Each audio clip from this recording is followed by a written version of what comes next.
ಪಂಚತಂತ್ರ ನಮ್ಮ ದೇಶದ ಒಂದು ಬಹು ಅಮೂಲ್ಯವಾದಂತಹ ಆಸ್ತಿ.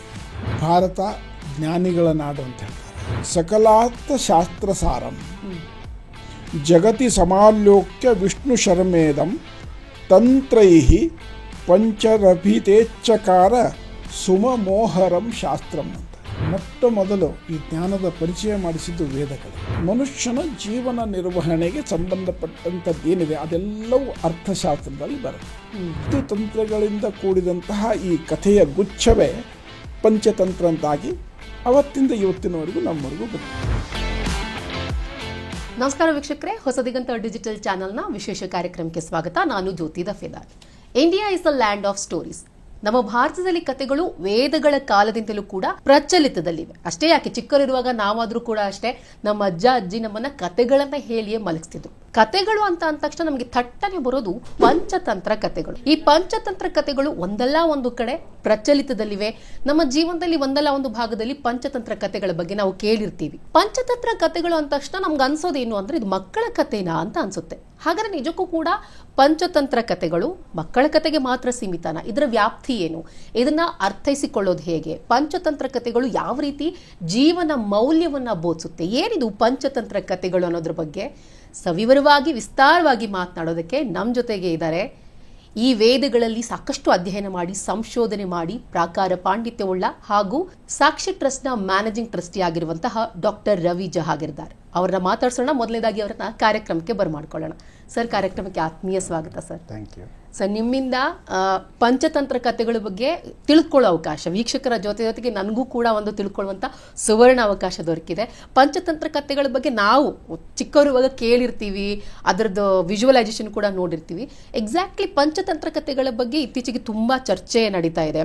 ಹಾಗೆಯೇ ಪಾರ್ಲಿಮೆಂಟಲ್ಲೂ ಕೂಡ ಮಾನ್ಯ ಸದಸ್ಯರೊಬ್ಬರು ಇದ್ರ ಬಗ್ಗೆ ಚರ್ಚೆ ಮಾಡಿದ್ರು. ಎಕ್ಸಾಕ್ಟ್ಲಿ ಪಂಚತಂತ್ರ ಕಥೆಗಳು ಅಂದ್ರೆ ಏನು ಸರ್? ಪಂಚತಂತ್ರ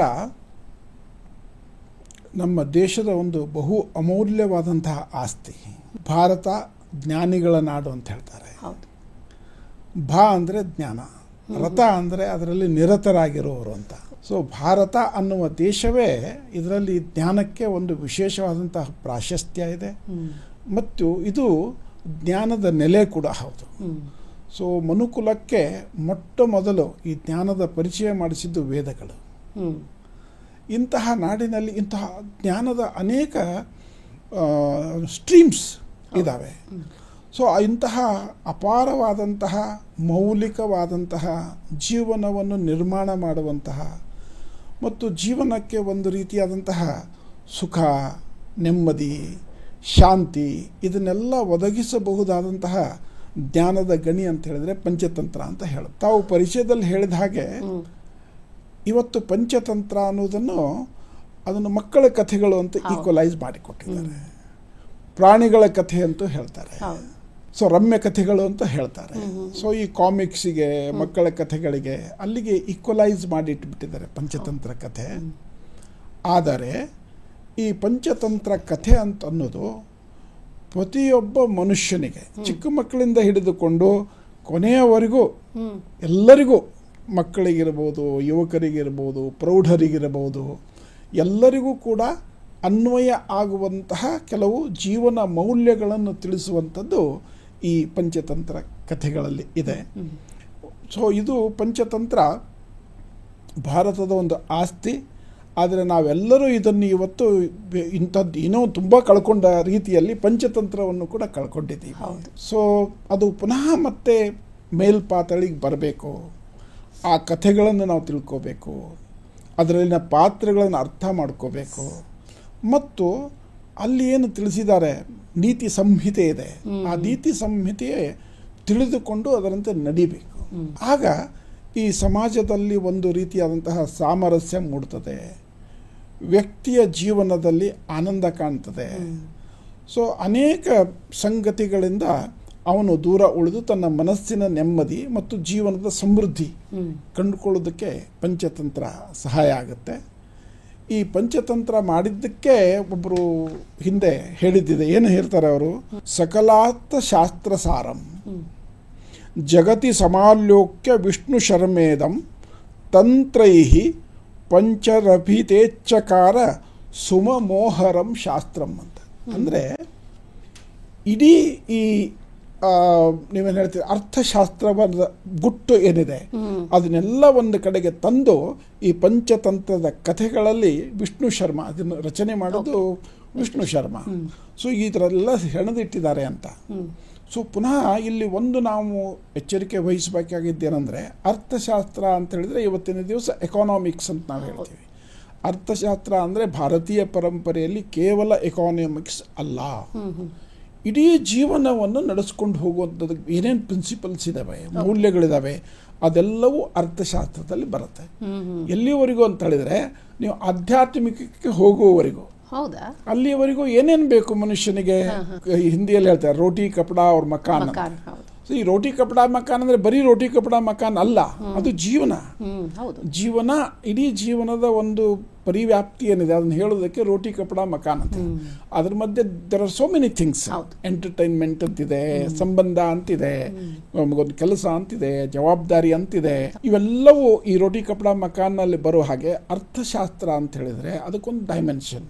ಈ ಧರ್ಮ, ಅರ್ಥ, ಕಾಮ, ಮೋಕ್ಷ ಅಂತ ಹೇಳ್ತೀವಿ. ಈ ಅರ್ಥ ಅಂತ ಹೇಳಿದರೆ ಮನುಷ್ಯನ ಜೀವನ ನಿರ್ವಹಣೆಗೆ ಸಂಬಂಧಪಟ್ಟಂಥದ್ದು ಏನಿದೆ ಅದೆಲ್ಲವೂ ಅರ್ಥಶಾಸ್ತ್ರದಲ್ಲಿ ಬರುತ್ತೆ. ಹಾಗಾಗಿ ಈ ಕಥೆಗಳ ಮೂಲಕ ವಿಷ್ಣು ಶರ್ಮಾ ಇಡೀ ಅರ್ಥಶಾಸ್ತ್ರದ ಗುಟ್ಟನ್ನು ನಮ್ಗೆ ಹೇಳ್ತಾನೆ ಅಂತ ವ್ಯಾಖ್ಯಾನ ಮಾಡಿದ್ದಾರೆ. ಹಾಗಾಗಿ ಪಂಚತಂತ್ರ ಇಲ್ಲಿ ಕೇವಲ ಮಕ್ಕಳ ಕಥೆ ಅಲ್ಲ, ಜೊತೆಗೆ ಇದರಲ್ಲಿ ಯಾವುದೇ ರೀತಿಯಾದಂತಹ ವೇದಾಂತವನ್ನು ಹೇಳಲಿಕ್ಕೆ ಹೊರಟಿಲ್ಲ ವಿಷ್ಣು ಶರ್ಮಾ. ಸೊ ಭಾರತೀಯ ಜ್ಞಾನ ಸಂಪತ್ತು ಅಂದ ತಕ್ಷಣ ನಾವು ವೇದಾಂತ, ದೇವರು, ಬ್ರಹ್ಮ ಅದೆಲ್ಲಕ್ಕೂ ಹೋಗ್ತೀವಿ. ಆದರೆ ಇದು ಶುದ್ಧಾತಿ ಶುದ್ಧ ಲೌಕಿಕ ಜೀವನಕ್ಕೆ ಸಂಬಂಧಪಟ್ಟಂತಹ ಒಂದು ಶಾಸ್ತ್ರ.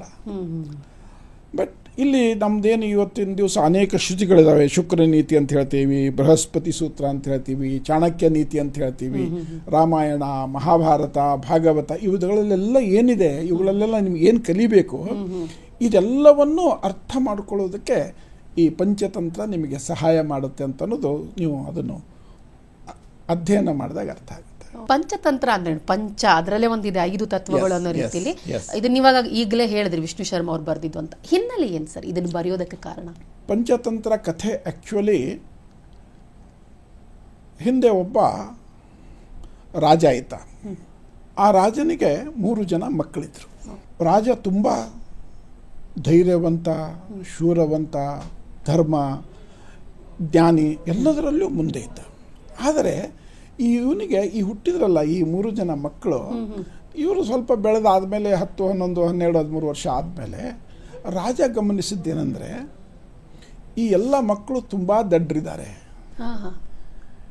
ಈಗ ನಿಮಗೆ ಗೊತ್ತಿದೆ ನಮ್ಮದು ರಾಜ ಪರಂಪರೆ ಅಂದರೆ ರಾಜ ಆದಮೇಲೆ ಅವನು ಹಿರಿಯ ಮಗ ಅಥವಾ ಕಿರಿಯ ಮಗ ಪಟ್ಟಾಭಿಷೇಕ ಆಗಿ ರಾಜ್ಯ ನಡೆಸ್ತಾ ಇದ್ರು. ರಾಜನಿಗೆ ಚಿಂತೆ ಶುರು ಆಯಿತು, ಇವರಿಷ್ಟು ದಡ್ರಿದ್ದಾರೆ, ಇಷ್ಟು ಪೆದ್ದರಿದ್ದಾರೆ, ಇಷ್ಟು ವ್ಯವಹಾರ ಜ್ಞಾನ ಶೂನ್ಯ ಇರುವವರಿದ್ದಾರೆ, ಮುಂದೆ ನನ್ನ ರಾಜ್ಯದ ಗತಿ ಏನು ಅಂತ ಅವನಿಗೆ ಚಿಂತೆ ಆಗುತ್ತೆ. ಒಂದು ದಿವಸ ರಾಜ್ಯಸಭೆಯಲ್ಲಿ ಅದನ್ನು ಉಲ್ಲೇಖ ಮಾಡ್ತಾರೆ. ಆ ಉಲ್ಲೇಖ ಮಾಡುವಾಗ ಅವರೊಂದು ಮಾತು ಹೇಳ್ತಾರೆ. ಇಲ್ಲಿಂದ ಶುರು ಆಗುತ್ತೆ ಇದು.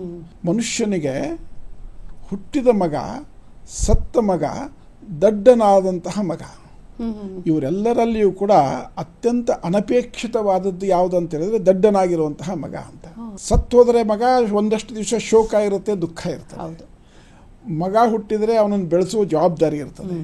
ಆದರೆ ದಡ್ಡ ಮಗ ಇದ್ದರೆ ಅವ್ರಿಗೆ ಯಾವಾಗಲೂ ತಂದೆ ತಾಯಿಗೆ, ಪೇರೆಂಟ್ಸ್ಗೆ ಕ್ಷಣ ಕ್ಷಣವೂ ದುಃಖ ತರ್ತಿರ್ತಾರೆ, ಶೋಕ ತರ್ತಿರ್ತಾರೆ, ಭಾರ ಅನ್ನಿಸ್ತದೆ ಅಂತ. ಅದಕ್ಕೆ ಅವ್ರು ಮಾಡಿದ ಮೇಲೆ ಅಲ್ಲಿ ಪ್ರಧಾನಮಂತ್ರಿ ಇರ್ತಾನೆ, ಆ ರಾಜ್ಯದ ಪ್ರಧಾನಮಂತ್ರಿ ಸುಮತಿ ಅಂಥೇಳಿ. ಅವನು ರಾಜನ ಹತ್ರ ಹೇಳ್ತಾನೆ, ನೀವೇನು ಚಿಂತೆ ಮಾಡಬೇಡಿ, ಏನೇನು ನೀವು ಕಲಿಸಿದ್ರಿ ಇದೆಲ್ಲವೂ ಕಲಿಸಿದ್ದು ಅವ್ರಿಗೆ ಗ್ರಾಸ್ ಮಾಡಲಿಕ್ಕೆ ಆಗಿಲ್ಲ. ಆದರೆ ನನಗೊಬ್ಬರು ಗೊತ್ತಿದ್ದಾರೆ, ವಿಷ್ಣು ಶರ್ಮಾ ಅಂತ, ರಾಜಧಾನಿಗೆ ಹತ್ತಿರದಲ್ಲಿ ಅವರೊಂದು ಆಶ್ರಮ ನಡೆಸ್ತಾ ಇದ್ದಾರೆ. ಮಕ್ಕಳಿಗೆ ಇಂತಹ ವಿದ್ಯೆ ಬುದ್ಧಿ ಕೊಡೋದ್ರಲ್ಲಿ ಅವರು ತುಂಬ ಎಕ್ಸ್ಪರ್ಟು. ಆಗ ವಿಷ್ಣು ಶರ್ಮಾಗೆ 80 ವರ್ಷ ಆಗಿರ್ತದೆ. ಸ್ಟಿಲ್ ಆಕ್ಟಿವ್ ಗುರುಕುಲ ನಡೆಸ್ತಾ ಇರ್ತಾರೆ ಅವರು 80 ವರ್ಷಕ್ಕೆ. ಸರಿ, ಹಾಗಿದ್ರೆ ಅವ್ರನ್ನ ಕರೆಸಿ ಅಂತ ಹೇಳ್ತೇನೆ ರಾಜ. ಪ್ರಧಾನಮಂತ್ರಿ ಅವ್ರನ್ನ ಬರಮಾಡಿಕೊಳ್ತಾರೆ. ರಾಜ ಹೇಳ್ತಾನೆ, ನೋಡಿ ಈ ಥರ ಆಗಿದೆ, ಇವ್ರಿಗೆ ಏನೇನೋ ಮಾಡಿದ್ದೀವಿ, ಎಂತೆಂಥ ಶಿಕ್ಷಕರ ಹತ್ರ ಕಳಿಸಿದ್ದೀವಿ, ಏನೇನೋ ವಿದ್ಯೆ ಕೊಡ್ಲಿಕ್ಕೆ ನೋಡಿದ್ದೀವಿ, ಏನೇನೋ ಬುದ್ಧಿ ಹೇಳಲಿಕ್ಕೆ ನೋಡಿದ್ದೀವಿ, ಅವ್ರು ಏನನ್ನು ಕಲಿತಾ ಇಲ್ಲ, ದಿನ ದಿನ ದಡ್ಡರಾಗ್ತಿರ್ತಾರೆ ಹೊರತು ಬುದ್ಧಿವಂತಿಕೆ ಬೆಳೆಸ್ತಾ ಇಲ್ಲ, ನನ್ನ ಮುಂದೆ ಈ ನನ್ನ ರಾಜ್ಯದ ಗತಿ ಏನು ಅಂತ ಚಿಂತೆ ಆಗಿದೆ ಅಂತ. ಆಗ ವಿಷ್ಣು ಶರ್ಮಾ ಹೇಳ್ತಾರೆ, ಮಹಾರಾಜರೇ ನೀವು ಚಿಂತೆ ಮಾಡಬೇಡಿ, ನಾನು ಆ ರೆಸ್ಪಾನ್ಸಿಬಿಲಿಟಿ ತಗೊಳ್ತೀನಿ, ನನ್ನ ಜೊತೆ ಕಳಿಸ್ಕೊಡಿ, 6 ತಿಂಗಳಲ್ಲಿ ಇವರು ಅತ್ಯಂತ ಯಶಸ್ವಿಯಾಗಿ ರಾಜ್ಯ ನಿರ್ವಹಣೆ ಪ್ರಜಾಪಾಲನೆ ಮಾಡೋದಕ್ಕೆ ಏನೇನು ಬೇಕು ಶಿಕ್ಷಣ ಅದನ್ನೆಲ್ಲ ನಾನು ಕೊಡಿಸ್ತೀನಿ ಅಂತ ವಿಶ್ವಾಸ ಕೊಡ್ತಾರೆ.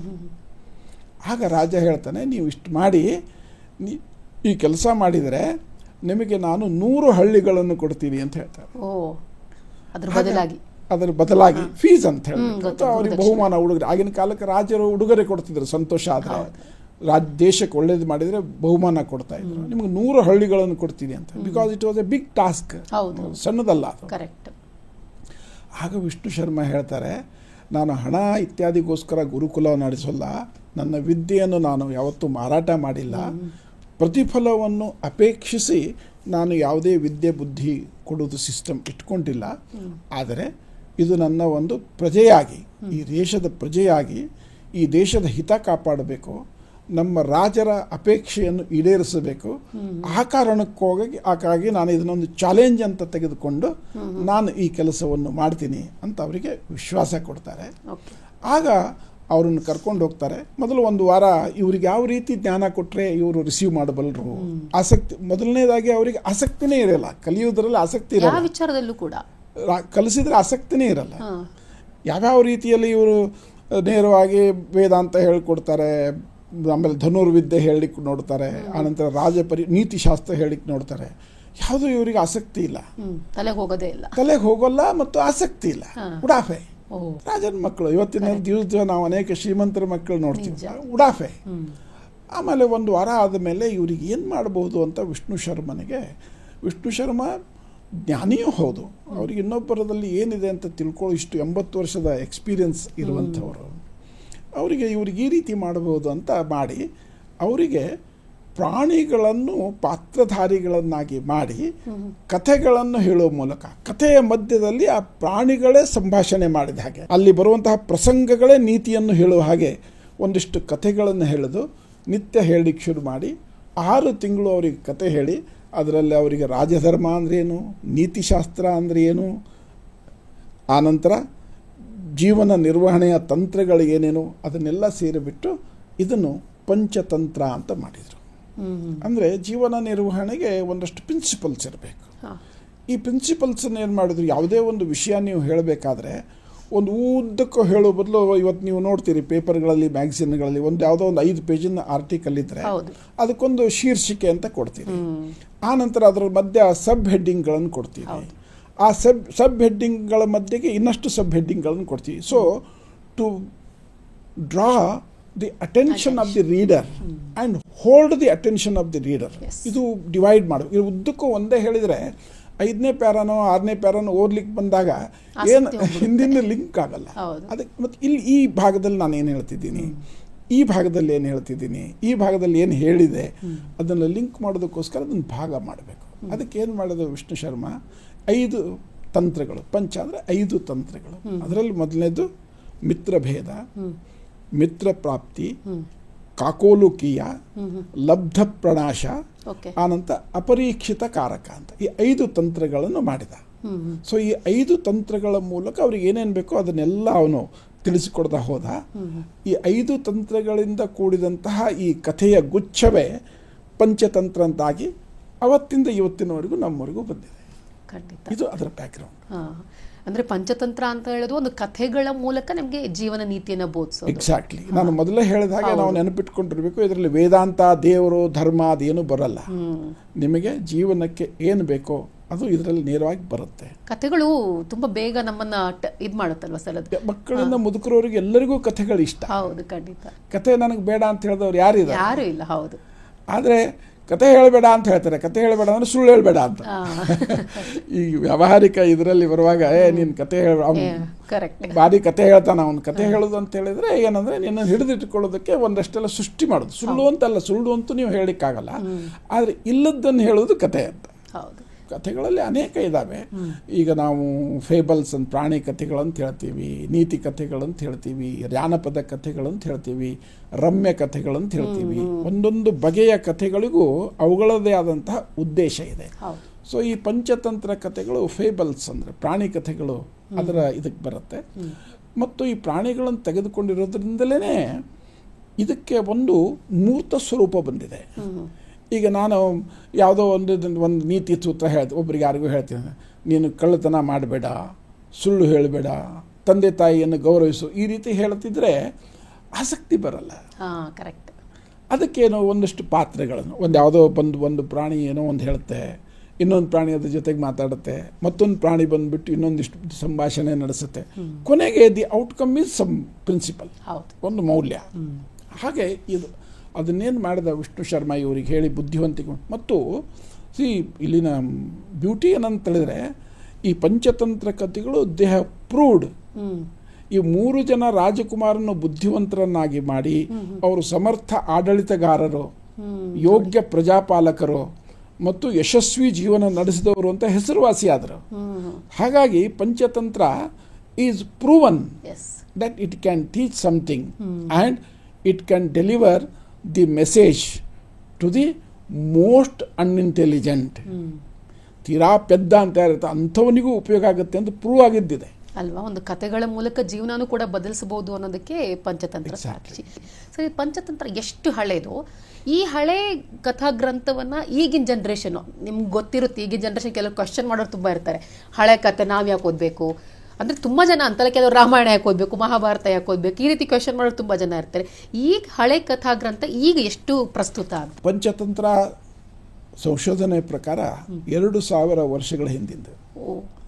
ಸೊ ಬೈ ಆ್ಯಂಡ್ ಲಾರ್ಜ್ ಕ್ರಿಸ್ತ ಪೂರ್ವ 300 ವರ್ಷಗಳಿಂದ ಕ್ರಿಸ್ತ ಶಕ 300 ವರ್ಷದವರೆಗೆ ಅಂತ ಹೇಳ್ತಾರೆ. ಈಗ ಆಲ್ಮೋಸ್ಟ್ 2000 ವರ್ಷದ ಹಿಂದಿಂದ ಆಯಿತು. ಸೊ ಆ 2000 ಅದಕ್ಕೆ ನಾನು ಹೇಳಿದ್ದು ವಂಡರ್ ಅಂತಂದರೆ, ಇವತ್ತಿನ ದಿವಸ ಈ 2025ನಲ್ಲಿ ನಾವೇನು ಮಾತಾಡ್ತೀವಿ, ರಾಜ್ಯಶಾಸ್ತ್ರ ಅಂತೀವಿ, ಅರ್ಥಶಾಸ್ತ್ರ ಅಂತ ಹೇಳ್ತೀವಿ, ಧರ್ಮಶಾಸ್ತ್ರ ಅಂತ ಹೇಳ್ತೀವಿ, ನೀತಿಶಾಸ್ತ್ರ ಅಂತ ಹೇಳ್ತೀವಿ, ನಿರ್ವಹಣಾ ಶಾಸ್ತ್ರ, ಮ್ಯಾನೇಜ್ಮೆಂಟ್, ಬರ್ಬೋದಾ, ಎಲ್ಲ ಶಾಸ್ತ್ರಗಳನ್ನು ತೆಗೆದುಕೊಳ್ರಿ ನೀವು. ಇವತ್ತಿನ ಶಾಸ್ತ್ರಗಳಂತ ನಾವೇನು ಹೇಳ್ತೀವಿ. ಸೊ 2000 ವರ್ಷದ ಹಿಂದೆ ವಿಷ್ಣು ಶರ್ಮಾ ಏನು ಶಾಸ್ತ್ರಗಳ ಬಗ್ಗೆ ಎಲ್ಲದರ ಬಗ್ಗೆ ಮಾತಾಡಿದ್ದಾನೆ, ಮ್ಯಾನೇಜ್ಮೆಂಟ್ ಇರ್ಬೋದು, ಎಕನಾಮಿಕ್ಸ್ ಇರ್ಬೋದು, ಪೊಲಿಟಿಕಲ್ ಸೈನ್ಸ್ ಇರ್ಬೋದು, ಅದರ ಮುಂದೆ ಇವತ್ತು ನಾವೇನು ತಿಳ್ಕೊಂಡಿದ್ದೀವಿ ಅಥವಾ ತಿಳ್ಕೊತಿದ್ದೀವಿ ಅದು ಒಂಥರ ಟಿಪ್ ಆಫ್ ದಿ ಐಸ್ಬರ್ಗ್ ಅನ್ನಿಸ್ತದೆ. 2000 ವರ್ಷದ ಹಿಂದೆ ಹೇಳಿತು. ಮತ್ತು ಆಗಿನ ಜೀವನದ ಅನುಭವ ಎಷ್ಟು ದಟ್ಟವಾಗಿತ್ತು ಅಂತ ಹೇಳಿದರೆ, ಆ ದಟ್ಟತೆಯಿಂದ ಮಾತಾಡಿದ ಪ್ರಾಣಿಗಳೇನು ಮಾತಾಡಿದ್ರು ಇವತ್ತು ಅದರ ಒಂದು 10% ಕೂಡ ನಾವು ಮಾತಾಡ್ತಾ ಇಲ್ಲ ಅಂತ ನನಗನ್ನಿಸ್ತದೆ. ಕದಾಚಿತ್ ಗತಿನಾನ್ಪು ಯಾತ್ ಸಹ ಯಾತೆ ಸಮುದ್ರೇಪಿ ಚ ಪೋತಭಂಗೆ ಸಾಂ ಯಾಂತ್ರಿಕೋ ವಾಂಛತಿ ತರ್ತುಣೇವ ಅಂತ.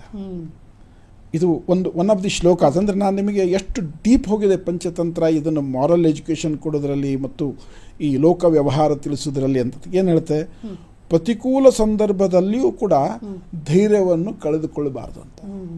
ಸೊ ನಾವು ಅನೇಕ ಸರಿ ಜೀವನದಲ್ಲಿ ಎದಕ್ಕೆ ಸೋಲ್ತೀವಿ, ನಮಗೇನೋ ಒಂದು ಅಡ್ಡಿ ಆತಂಕ ಬರುತ್ತೆ. ಈಗ ಫಾರ್ ಎಕ್ಸಾಂಪಲ್ ನಾನು ಎಲ್ಲಿಗೋ ಒಂದು ಕಡೆಗೆ ಹೋಗಬೇಕಾಗಿರುತ್ತೆ. ಹೋದಾಗ ನನ್ನ ಆಟೋಮೊಬೈಲು ಕಳೆದು ಹೋಗುತ್ತೆ ಅಥವಾ ಕೆಟ್ಟು ಹೋಗುತ್ತೆ. ಇದು ಪ್ರತಿಕೂಲ ಸಂದರ್ಭ. ಅಥವಾ ನಾನೊಂದು ಬಿಸ್ನೆಸ್ ಶುರು ಮಾಡಬೇಕಂತ ಮಾಡಿರ್ತೀನಿ, ಬ್ಯಾಂಕಿಗೆ ಲೋನ್ ಅಪ್ಲೈ ಮಾಡ್ತೀನಿ, ಲೋನ್ ನನಗೆ ಸಿಗೋಲ್ಲ, ಧೃತಿ ಕಟ್ಟಿಬಿಡ್ತೀನಿ, ನಾನೇನು ತಿಳ್ಕೊಂಡ್ಬಿಡ್ತೀನಿ, ನನ್ನ ಲೈಫೇ ಹೋಗ್ಬಿಡ್ತು. ಪ್ರತಿಕೂಲ ಸಂದರ್ಭದಲ್ಲಿ ನಾವು ಧೈರ್ಯ ಕಳೆದುಕೊಳ್ಬಾರ್ದು. ಧೈರ್ಯ ಇದ್ದರೆ ಮಾತ್ರ ನಮಗೆ ಪರಿಹಾರ ಮಾರ್ಗ ಸಿಗೋದಕ್ಕೆ ಸಾಧ್ಯ. ಕಾನ್ಫಿಡೆನ್ಸ್, ಕರೇಜ್ ಅಂತ ಇವತ್ತು ಹೇಳ್ತೀವಿ. ಇವತ್ತು ನೀವು ಅನೇಕ ಕಡೆಗೆ ಪರ್ಸನಾಲಿಟಿ ಡೆವಲಪ್ಮೆಂಟ್ ಕೋರ್ಸ್ ಅಂತ ಮಾಡ್ತಾರೆ. ಈ ಪರ್ಸನಾಲಿಟಿ ವ್ಯಕ್ತಿತ್ವ ವಿಕಾಸ ಶಿಬಿರಗಳಲ್ಲಿ ಮೊಟ್ಟ ಮೊದಲು ಅವ್ರು ಕಳಿಸೋದು ಏನಂತ ಹೇಳಿದ್ರೆ, ಲಿವ್ ಕರೇಜಿಯಸ್ಲಿ, ಡೆವಲಪ್ ಕಾನ್ಫಿಡೆನ್ಸ್ ಅಂತ. ಸೊ ಕಾನ್ಫಿಡೆನ್ಸ್ ಇಲ್ಲದಿದ್ದರೆ ನೀವು ಜೀವನದಲ್ಲಿ ಒಂದು ಹೆಜ್ಜೆನೂ ಮುಂದಿಡ್ಲಿಕ್ಕಾಗಲ್ಲ. ಕರೇಜ್ ಇಲ್ಲದಿದ್ದರೆ ಮನೆ ಬಾಗಿಲು ಬಿಟ್ಟು ಹೊರಗೆ ಹೋಗ್ಲಿಕ್ಕಾಗಲ್ಲ. ಸೊ ಮನೆ ಬಿಟ್ಟು ಹೊರಗೆ ಹೋಗಬೇಕು ಅಂದರೆ ನಿಮಗೆ ಎರಡೂ ಇರಬೇಕು, ಕರೇಜ್ ಮತ್ತು ಕಾನ್ಫಿಡೆನ್ಸ್. ಏನಂದರೆ ಹೊರಗೆ ಹೋಗಿ ನಾನು ಏನಾದರೂ ಸಾಧಿಸ್ತೀನಿ ಅನ್ನೋಂತಹ ಕರೇಜ್ ಇರಬೇಕು, ಪುನಃ ಸುರಕ್ಷಿತವಾಗಿ ಮನೆಗೆ ಬರ್ತೀನಿ ಅನ್ನೋ ಕಾನ್ಫಿಡೆನ್ಸ್ ಇರಬೇಕು. Unless you have both these things, you cannot move even a inch in the life. ಅದಕ್ಕೆ ಈ ರೀತಿ ಕಥೆಗಳ ಮೂಲಕ ಇದನ್ನೆಲ್ಲವನ್ನು ತಿಳಿಸಿಕೊಡುವಂಥದ್ದು ವಿಷ್ಣು ಶರ್ಮಾ ಈ ಕಥೆಗಳ ಮೂಲಕ, ಪಂಚತಂತ್ರ ಕಥೆಗಳ ಮೂಲಕ ಮಾಡಿದ ಅಂತ ಅರ್ಥ ಮಾಡ್ಕೋಬಹುದು. ಓಕೆ, ಈ ಪಂಚತಂತ್ರ ಅನ್ನೋದು ಕಥೆಗಳ ಗುಚ್ಛ ಇದೆ, ಅದು ಫುಲ್ ಇರೋದೇ ಕಥೆಗಳು. It is A set of stories, set of story. ನಾನು ಹೇಳಿದ್ನಲ್ಲ, ಒಟ್ಟು ಇದರಲ್ಲಿ 72-74 ಮುಖ್ಯವಾದ. ಈಗ ಹೇಗೆ ಪಂಚತಂತ್ರದ ಸ್ವರೂಪ ಹೇಗಿದೆ ಅಂತ ಹೇಳಿದ್ರೆ, ಇದು ಚಂಪು ಕಾವ್ಯದಲ್ಲಿದೆ. ಇದರಲ್ಲಿ ಗದ್ಯ ಮತ್ತು ಪದ್ಯ ಎರಡೂ ಇದೆ. ಸಂಭಾಷಣೆ ಇದೆ. ಸಂಭಾಷಣೆಯ ಮಧ್ಯೆ ಯಾವುದೋ ಒಂದು ಪ್ರಾಣಿ, ಯಾವುದೋ ಒಂದು ಪಕ್ಷಿ ಅದು ತನ್ನ ಅನುಭವ ಹೇಳ್ತದೆ, ಅಥವಾ ಒಂದು ನೀತಿಯನ್ನು ಹೇಳುತ್ತೆ. ಇದು ಹೀಗಲ್ಲ ಹೀಗೆ ಮಾಡಬೇಕು, ಹೀಗಲ್ಲ ಹೀಗೆ ಮಾಡಬೇಕು. ಒಂದೊಂದಕ್ಕೂ ಈಗ ಮಿತ್ರ ಭೇದಕ್ಕೆ ಒಂದು ದೊಡ್ಡ ಕತೆ. ಅಲ್ಲಿ ಸಂಜೀವಕ ಅನ್ನುವಂಥ ಒಂದು ಎತ್ತು ಬರುತ್ತೆ, ಪಿಂಗಲಕ ಅನ್ನುವಂಥ ಒಂದು ಸಿಂಹ ಬರುತ್ತೆ, ಕರಟಕ ದಮನಕ ಅಂತ ಹೇಳುವಂತಹ 2 ನದಿಗಳು ಪಾತ್ರಗಳು ಬರ್ತವೆ. ಒಂದು ಮೇನ್ ಸ್ಟೋರಿ. ಆ ಮೇನ್ ಸ್ಟೋರಿ ಒಳಗೆ ಏನಾಗುತ್ತೆ, ಅದು ಹೇಳ್ತಾ ಏನು ಒಂದು ಯಾವುದೋ ಒಂದು ಪ್ರಾಣಿಯ ಪಾತ್ರ ಒಂದು ಆನೆ ಅಂದ್ಕೊಳ್ಳಿ, ಅದೇನೋ ಮೊಲದ ಜೊತೆಗೆ ಮಾತಾಡ್ತಾ ಇರ್ತದೆ. ಓ ನನಗೆ ಅದಾದ್ಮೇಲೆ ಇದು ನೆನಪಾಯ್ತು ಅಂತ ಮತ್ತೊಂದು ಕತೆ ಹೇಳಿಬಿಡುತ್ತೆ. ಒಂದು ಯಾವುದೋ ಇದೇನು ಹೀಗೆ ನೀತಿ ಏನು ಇದಕ್ಕೆ ನೀತಿಗೆ ಇಂಥದ್ದೊಂದು ಕಥೆ ಇದೆ ಅಂತ. ಹೀಗೆ ಕಥೆಗಳಿಗೆ ಉಪಕಥೆ, ಉಪಕಥೆಗಳಿಗೆ ಉಪಕಥೆ. ಸೊ ಒಂದೊಂದು ತಂತ್ರಕ್ಕೂ ಸಂಬಂಧಪಟ್ಟಾಗ ಒಂದು ಮೇನ್ ಸ್ಟೋರಿ, ಅದಕ್ಕೆ ಒಂದಷ್ಟು ಉಪಕಥೆಗಳು, ಆ ಉಪಕಥೆಗಳ ಮಧ್ಯದಲ್ಲಿ ಶ್ಲೋಕಗಳು, ನೀತಿ ಪಾಠಗಳು, ಅದಕ್ಕೆ ಮತ್ತಷ್ಟು ಉಪಕಥೆಗಳು. ಹೀಗೆ ಮುಖ್ಯವಾದಂತಹ 5 ಮುಖ್ಯ ಕಥೆಗಳು, 74 ಉಪಕಥೆಗಳು, ಅನೇಕ ಉಪಕಥೆಗಳು ಇದರಲ್ಲಿ ಬರ್ತವೆ. ಸೊ ಇದರಲ್ಲೆಲ್ಲ ಪಾತ್ರಧಾರಿಗಳು ಪ್ರಾಣಿಗಳೇ. ಪ್ರಮುಖ ಪಾತ್ರಗಳು ಯಾವುದು? ಯಾಕಂದ್ರೆ ಎಲ್ಲರೂ ಕ್ಯೂರಿಯಾಸಿಟಿ ಇರುತ್ತೆ ಪಾತ್ರಗಳ ಬಗ್ಗೆ. ಈಗ ಮನುಷ್ಯರಿಗೆ ನೀತಿ ಸಂಹಿತೆ ಹೇಳುವಂಥದ್ದು ತುಂಬ ಇದೆ. ಈಗ ನೀವು ಈ ಕಥೆ ಇರುವುದೇ ಹಾಗೆ. ನೀವು ರಾಮಾಯಣ ಮಹಾಭಾರತ ತಗೊಳ್ಳಿ, ಹೇಗಿದೆ, ಪರ್ವಗಳಿದ್ದಾವೆ. ಒಂದೊಂದು ಪರ್ವದಲ್ಲಿ ಒಂದು ಮುಖ್ಯವಾದ ಕಥೆ ಬರುತ್ತೆ, ಆ ಕಥೆಯಲ್ಲಿ ಉಪಕಥೆಗಳು ಬರ್ತವೆ. ರಾಮಾಯಣನೂ ಹಾಗೆ ಇರೋದು. ಈ ಭಾರತದ ಈ ಕಾವ್ಯಗಳದು ಅಥವಾ ಭಾರತದ ಮುಖ್ಯವಾದಂತಹ ಸಾಹಿತ್ಯ ಅಂತ ನೀವೇನು ಹೇಳ್ತೀರಿ, ಅದರೆಲ್ಲ ಬರೋ ರೀತಿ ಇದೆ. ಇದರಲ್ಲಿ ವಿಷ್ಣು ಶರ್ಮಾ ಕೂಡ ಅದೇ ಸಿಸ್ಟಮನ್ನು ಅಳವಡಿಕೆ ಮಾಡಿಕೊಂಡ. ವಿಷ್ಣು ಶರ್ಮಾನು ಕೂಡ ಈ ಕತೆ ಹೇಳುವ ಬಗೆ ಒಂದಕ್ಕೊಂದು ಕನೆಕ್ಷನ್ ಇರಬೇಕು. ಆದರೆ ಇವೆಲ್ಲವೂ ಎಷ್ಟು ಚೆನ್ನಾಗಿ ಕನೆಕ್ಟ್ ಆಗಿವೆ ಅಂತ ಹೇಳಿದ್ರೆ, ಈಗ ನಾನು ನೀವು ಮಾತಾಡ್ತಾ ಇದ್ದೀವಿ, ಈಗ ನೀವು ಏನೋ ಒಂದು ಪ್ರಶ್ನೆ ಕೇಳಿದರೆ ಅದಕ್ಕೆ ಸಮಂಜಸವಾದಂಥ ಉತ್ತರ ನಾನು ಕೊಡಬೇಕು. ಇವಾಗ ನೀವು ಪಂಚತಂತ್ರ ಏನು ಅಂತ ಕೇಳಿದ್ರೆ ನಾನು ಮಹಾಭಾರತದ ಬಗ್ಗೆ ಹೇಳಲಿಕ್ಕೆ ಶುರು ಮಾಡಿಬಿಟ್ರೆ ಕನೆಕ್ಷನ್ ಇರಲ್ಲ. ಇಲ್ಲಿ ಹಾಗಲ್ಲ, ಇಷ್ಟೊಂದು ಕಥೆಗಳಿದ್ದರೂ ಕೂಡ ಪ್ರತಿಯೊಂದು ಕಥೆಗೂ ಒಂದು ಕನೆಕ್ಷನ್ ಇದೆ. ಆ ಕನೆಕ್ಷನ್ಗೆ ಮುಖ್ಯವಾದಂಥದ್ದು ಟೈಟಲ್ ಕೊಟ್ಟಿದ್ದಾರಲ್ಲ, ಪಂಚತಂತ್ರಗಳಂತ. ಇಲ್ಲಿ ಮಿತ್ರಭೇದ ಏನಾಗ್ತಾ ಇದೆ, ಇಲ್ಲಿ ಮಿತ್ರ ಪ್ರಾಪ್ತಿ ಏನಾಗ್ತಾ ಇದೆ, ಇಲ್ಲಿ ಕಾಕೋಲುಕೀಯ ಏನಾಗ್ತಾ ಇದೆ, ಇಲ್ಲಿ ಅಪರೀಕ್ಷಿತ ಕಾರಕದ್ದು ಏನಾಗ್ತಾ ಇದೆ, ಆ ಎಲ್ಲ ಆ ಒಂದೊಂದೊಂದೊಂದು ಕಥೆಗಳಲ್ಲಿಯೂ ಕೂಡ ಆ ಕನೆಕ್ಷನ್ ಕೊಡ್ತಾ ಹೋಗಿ ಅದನ್ನು ನಮಗೊಂದು ಕೊನೆಗೊಂದು they will make us to arrive with a value, final ಆಗಿ ಒಂದು ವ್ಯಾಲ್ಯೂ. ಮತ್ತು ಈ ಪಂಚತಂತ್ರದ ಕಥೆಗಳದ್ದು ಸ್ವಾರಸ್ಯ ಏನಂತ ಕೇಳಿದರೆ, ನಾವು ಎಷ್ಟು ಬುದ್ಧಿವಂತರಾಗ್ತಾ ಹೋಗ್ತೀವಿ ಅಷ್ಟು ಅದ್ರ ಡೀಪ್ ಅರ್ಥ ನಮಗೆ ಅರ್ಥ ಆಗ್ಬೇಕು. ಕಥೆ ತಾನೇ ಬೆಳೆಯುತ್ತೆ ನಮ್ಮಲ್ಲಿ, ಕಥೆ ತಾನೇ ಬೆಳೆಯುತ್ತೆ. ಅದರಲ್ಲಿ ಆ ಕಥೆ ಬೆಳೆಯುತ್ತೆ ಅಂತಂದರೆ ಅದರ ಅರ್ಥ ನಮಗೆ ಬೆಳೀತಾ ಹೋಗುತ್ತೆ. ನಾನು ಬಹಳ ಚಿಕ್ಕವನಿದ್ದಾಗ, ಮೇ ಬಿ 4 ವರ್ಷ 5 ವರ್ಷ ಇದ್ದಾಗ ಓದಿದಂತಹ ಕೆಲವು ಕಥೆಗಳು ಇವತ್ತು ನನಗೆ 60 ವರ್ಷದ ನಂತರವೂ ಕೂಡ ಒಂದು ಹೊಸ ದೃಷ್ಟಿಕೋನವನ್ನು ಕೊಡ್ತಾ ಹೋಗ್ತೇವೆ. ಈ ದೃಷ್ಟಿಕೋನ ನಮಗೆ ನಮ್ಮ ಜೀವನ ಅನುಭವ, ನಮ್ಮ ಅಧ್ಯಯನದ ವ್ಯಾಪ್ತಿ, ನಮ್ಮ ಸಮಾಜದಲ್ಲಿನ ನಮ್ಮ ಒಡನಾಟ, ಇದೆಲ್ಲದರನ್ನು ಅವಲಂಬಿಸಿರುತ್ತೆ. ಹೇಗೆ ಅರ್ಥ ಮಾಡ್ಕೋಬೇಕು ಒಂದು ಕಥೆ ಅಂತ. ಒಂದು ಸಣ್ಣದ ಕಥೆ ಇರುತ್ತೆ, ಅದರಲ್ಲಿ ಏನು ವಿಶೇಷ ಅಂತ ಇರಲ್ಲ. ಆದರೆ ಆ ಕಥೆಯ ವ್ಯಾಪ್ತಿ ನಮ್ಮ ಬುದ್ಧಿಗೆ ತಕ್ಕ ಹಾಗೆ, ನಮ್ಮ ವಿವೇಕಕ್ಕೆ ತಕ್ಕ ಹಾಗೆ, ನಮ್ಮ ಜಾಣ್ಮೆಗೆ ತಕ್ಕ ಹಾಗೆ ಆ ಬುದ್ಧಿ ಈ ಪಾತ್ರಗಳು ಹೊಸ ಪ್ರಪಂಚವನ್ನು ನಮಗೆ ನಿರ್ಮಾಣ ಮಾಡಲಿಕ್ಕೆ ಶುರು ಮಾಡ್ತವೆ. That is the beauty of the Panchatantra. So ಈ ಪಂಚತಂತ್ರ ಎಲ್ಲರನ್ನೂ ಉದ್ದೇಶಿಸಿದೆ. ಇದರಲ್ಲಿ ಬುದ್ಧಿವಂತರಿಗೆ ಮಾತುಗಳಿದೆ, ದಡ್ರಿಗೆ ಮಾತುಗಳಿದೆ, ಆಮೇಲೆ ಅಧಿಕಾರಿಗಳಿಗೆ ಮಾತುಗಳಿದೆ, ಇವತ್ತಿನ ರಾಜಕಾರಣಿಗಳಿಗೆ ಬೋಧನೆ ಇದೆ, ಇವತ್ತಿನ ಮೆಡಿಕಲ್ ಪ್ರಾಕ್ಟಿಷನರ್ಸ್ ಅಂತ ಏನು ಹೇಳ್ತೀವಿ ಅವರಿಗೆಲ್ಲ. ಹೀಗೆ ಜೀವನದ ಎಲ್ಲ ಕ್ಷೇತ್ರಗಳಿಗೂ ಸಂಬಂಧಪಟ್ಟ ಹಾಗೆ, ಅಥವಾ ಎಲ್ಲ ಪ್ರೊಫೆಷನ್ಸ್ ಅನ್ನು ಹೇಗೆ ನಿರ್ವಹಣೆ ಮಾಡಬೇಕು ಅನ್ನೋದ್ರ ಬಗ್ಗೆ ಕೂಡ ಪಂಚತಂತ್ರದಿಂದ ನಮ್ಗೆ ತಿಳ್ಕೊಳ್ಳೋದಕ್ಕೆ ಸಾಧ್ಯ ಇದೆ ಅಂತ ಹೇಳಿದರೆ ಬಹುಶಃ ಇದು ಏನೋ ಅತಿಶಯೋಕ್ತಿ ಆಗಲಾರದು. ನಾನು ಈ ಪಂಚತಂತ್ರವನ್ನು ಏನೋ ಇಲ್ಲದನ್ನು ದೊಡ್ಡದು ಮಾಡಲಿಕ್ಕೆ ಹೇಳ್ತೀನಿ ಅಂತಿಲ್ಲ. ನಾನು ಏನು ಹೇಳ್ತೀನಿ ಅದಕ್ಕೆಲ್ಲದಕ್ಕೂ ಒಂದು ಸರಿ ಪೂರಕವಾದಂತಹ ವಿಷಯವನ್ನು ಪಂಚತಂತ್ರದಲ್ಲಿ ತೋರಿಸೋದಕ್ಕೆ ಸಾಧ್ಯ ಇದೆ. ಸೊ ಇದು ಎಲ್ಲ ಇದರ ಪಾತ್ರ ಮತ್ತು ಇದರ ಮೌಲ್ಯಕ್ಕೆ ಸಂಬಂಧಪಟ್ಟಂತಹ ಈ ಕರಟಕ ಮತ್ತು ದಮನಕ ಅನ್ನುವಂಥ ಎರಡು ನರಿಗಳು. ಯಾವುದೇ ಕಾನ್ಫಿಡೆನ್ಷಿಯಲ್ ವಿಷಯ ಇದ್ದರೆ 4 ಕಿವಿಗಳಿಗೆ ಗೊತ್ತಾಗುತ್ತೆ, 6 ಕಿವಿ ಇರಬಾರ್ದು. ಅದೇನೋ ಹೇಳ್ತಾರಲ್ಲ ಒಂದು ಮಾತು, out off site is out of mind.